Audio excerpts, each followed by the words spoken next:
రెంటపాలలో ఇవాళ్ల జగన్ పర్యటించబోతున్నారు. షరతులతో కూడిన అనుమతి ఇస్తున్నట్లు తెలిపారు ఎస్పీ శ్రీనివాసరావు. రెంటపాల ఉప సర్పంచ్ విగ్రహ ఆవిష్కరణకు ప్రత్యేక ఏర్పాట్లు చేశారు. జగన్ పర్యటనపై పోలీసులు కోరిన సమాచారాన్ని వైసీపీ నేతలు ఇవ్వలేదని, భద్రతా కారణాల దృష్ట్యా 3 వాహనాలు 100 మందితో పర్యటించేందుకు అనుమతినిస్తూ కూడా తెలిపినట్లు తెలిపారు. అవాంఛనీయ ఘటనలకు పాల్పడితే చర్యలు తప్పనిసరి అని హెచ్చరించారు. మరోవైపు వైసీపీ జగన్ పర్యటన స్కెడ్యూల్ ను రిలీజ్ చేసింది.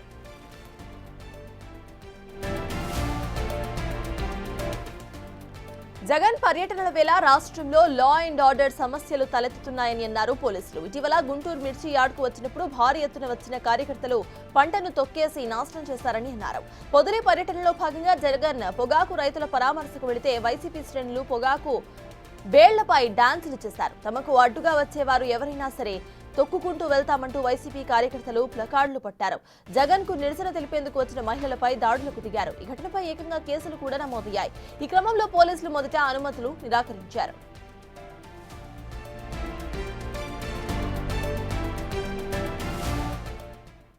సో ఇదే అంశంపై పూర్తి డీటెయిల్స్ మా ప్రతినిధి సాయి అందించడానికి సిద్ధంగా ఉన్నారు. సాయి, చెప్పండి, ఇవాళ జగన్ పర్యటన ఎలా ఉండబోతోంది? ఏ టైంకి స్టార్ట్ అవుతుంది? అట్ ద సేమ్ టైం పోలీసులు ఎటువంటి బందోబస్తుని ఏర్పాటు చేశారు?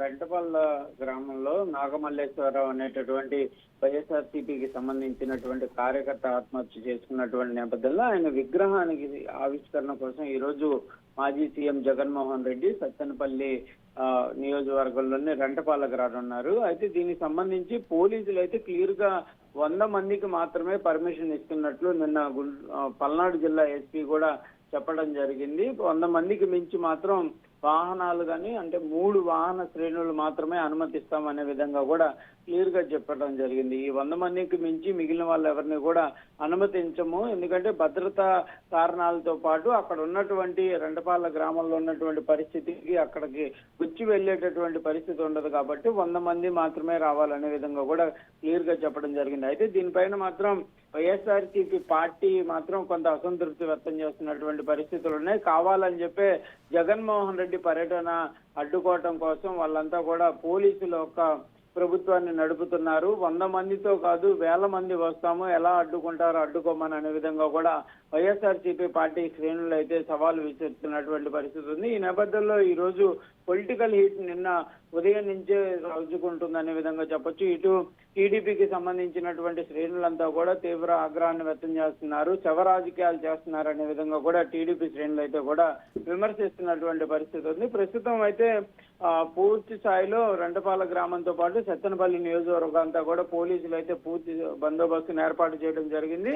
జగన్ పర్యటన 9 గంటలకి తాడేపల్లి నుంచి ప్రారంభం కానుంది. 9 గంటల తర్వాత ఆయన 11 గంటల ప్రాంతాల్లో సత్తెనపల్లి నియోజకవర్గం రెంటపాల గ్రామానికి చేరుకునేటటువంటి అవకాశాలు ఉన్నట్లు కూడా ప్రస్తుతం అయితే షెడ్యూల్ విడుదల చేయడం జరిగింది. షెడ్యూల్ ప్రకారమే జగన్ పర్యటన ఉండబోతుంది అనే విధంగా కూడా వైసీపీ శ్రేణులు చెప్తున్నారు. అయితే పెద్ద సంఖ్యలో జనాలు వచ్చేటటువంటి అవకాశాలు ఉన్నాయి అనే విధంగా కూడా పోలీసులు కూడా అంచనా వేస్తున్నటువంటి నేపథ్యంలో మరి పల్నాడు జిల్లా ఎంట్రన్స్ లో పెద్ద సంఖ్యలో పోలీసులు మోహరిస్తున్నారు. కంపల్సరిగా మరి వాళ్ళందరినీ అనుమతిస్తారా, లేకపోతే ఎస్పీ ఆదేశాల అనుగుణంగా 100 మందిని అనుమతించేటటువంటి అవకాశం ఉంటుందా అనేది కూడా ప్రస్తుతం అయితే టెన్షన్ వాతావరణం కొనసాగుతుందనే విధంగా చెప్పొచ్చు. వైసీపీ శ్రేణులు మాత్రం పెద్ద సంఖ్యలో వస్తామంటున్నారు, పోలీసులు మాత్రం అనుమతించమనే విధంగా కూడా చెప్తున్నటువంటి పరిస్థితి ఉంది. మరి ఇప్పుడు అనుమతించి ఈ అనుమతి ప్రకారం రేపు ఏమన్నా కేసులు నమోదు చేసేటటువంటి అవకాశాలు ఉంటాయా, లేకపోతే ముందుగానే వాళ్ళని నియంత్రించేటటువంటి అవకాశం ఉంటుందా అనేది కూడా చూడాల్సినటువంటి పరిస్థితి కనిపిస్తుంది. Right, thank you Sai.